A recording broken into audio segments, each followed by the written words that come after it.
Hey friends, Ash here with Gents. Hope you're doing really well. Today I'm going to be taking a look at this one.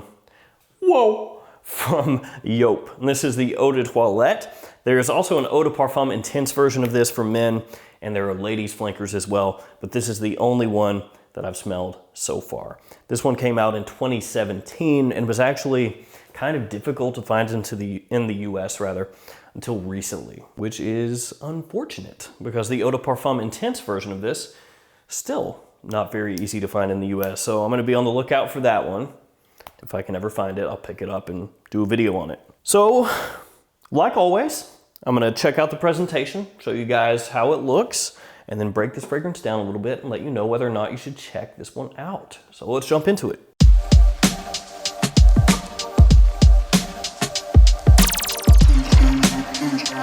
Okay, first off, the presentation. So if you've only seen pictures of this online, or if you're just seeing it right here, you would probably think that this is a screw top because that's how it's designed to look, but it's not. It's actually just a normal cap that pops off like that. Yeah, so it's actually just a little donut basically and sits over top the atomizer. So the presentation, pretty basic. Pretty clean, pretty simple. Simple and clean. Kingdom Hearts, anybody? Anyway, you just have this sticker on the front. You have the name of the fragrance, name of the house, and the concentration. And then on top of the atomizer, you just got an exclamation point. On the bottom, you have etched into the glass the batch code, which is 0051. And I'll go ahead and waste the spray for you guys, like always. So there we go. It's okay. Basically just a normal run-of-the-mill atomizer, nothing to write home about there. And here is your box. Again, pretty simple. Have the name of the fragrance, the house, size and concentration, all right there on the front. Nothing at the top, not really anything on the side or the back. On the bottom of this side, you have the ingredients.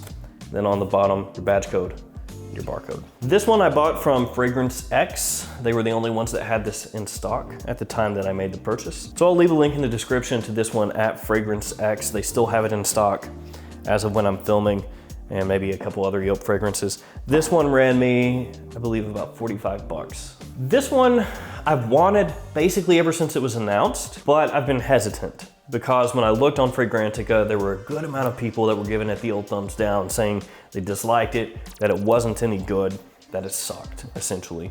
And so I was worried that the fragrance was just no good, and I didn't want to blow 45 bucks and then get something that's complete trash. But to my surprise, it's actually really, really, really solid. Now, one thing is for sure, this fragrance is not super hyper unique. It just isn't. There's no way around that. But it is actually extremely solid. I really, really found myself liking this one a lot, and it does have a similarity to a fragrance that was hyped up in the past that people really enjoyed for a while. So we'll get to that as we go through the breakdown. This one opens up with just a little bit of citrus, not too much. Bergamot is the citrus note that's in here, but it's not a fragrance that's going for like a really fresh, bright citric opening. Instead, the opening is concentrated more on cardamom, which is a note that is used all the time in designer fragrances for fall and wintertime scents, because it's a really nice, sexy, sweet spiciness, at least the way that the note gets used in fall and wintertime fragrances, and that's how it's used here. Now, when you hear that, when you hear cardamom, you probably think, oh, L'Nuit de l'Homme, that's what it smells like. But that's not the fragrance that this one is similar to, actually. There's also a little bit of violet there in the opening violet leaf.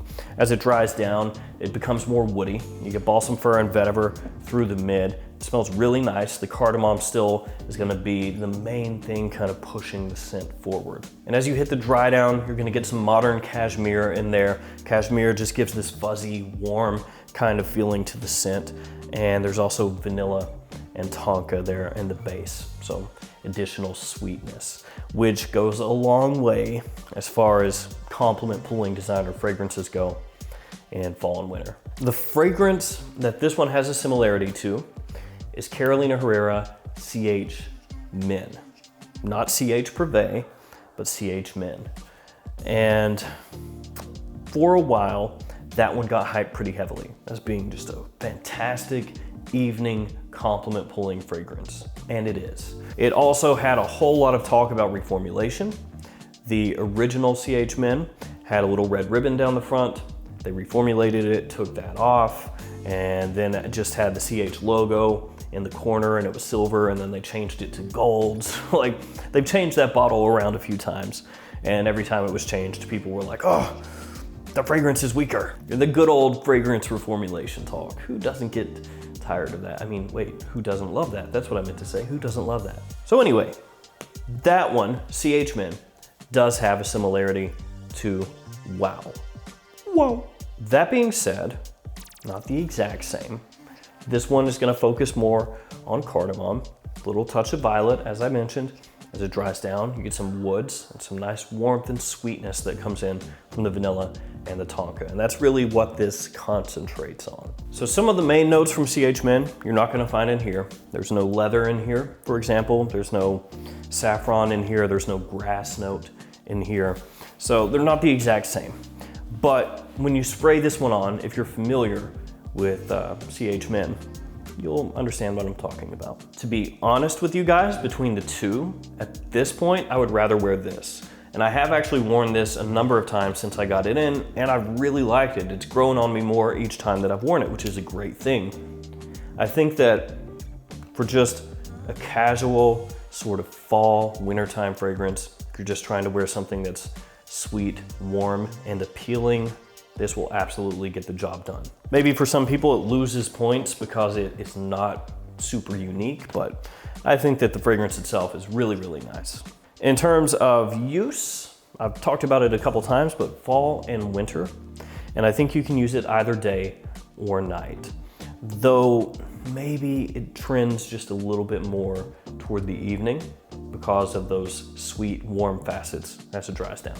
In terms of performance, it's not bad. It's better than CH Men, but it's not amazing. In terms of longevity, looking at, for me, 6 to 7 hours. So I would put that as average, maybe very slightly above average, but right in that range. And then in terms of projection, for me, more average. So projects decently initially, but once you work into that dry down, it sits a little closer to the skin, but that can be a positive because it is very inviting, it's alluring. It's that kind of scent that people are gonna kind of, you know, lean in to get a better smell of if you're out with somebody. So that could work positively if you're using it in a date kind of situation. And in terms of situations, I think it's really safe, really safe. So casual use, date night. It's not really what I consider an office fragrance, but I wore Pure Havane to the office all the time, and that worked out amazingly for me. So I think that you could pull it off in the office. If it's gonna be a more formal situation though, probably go with something different.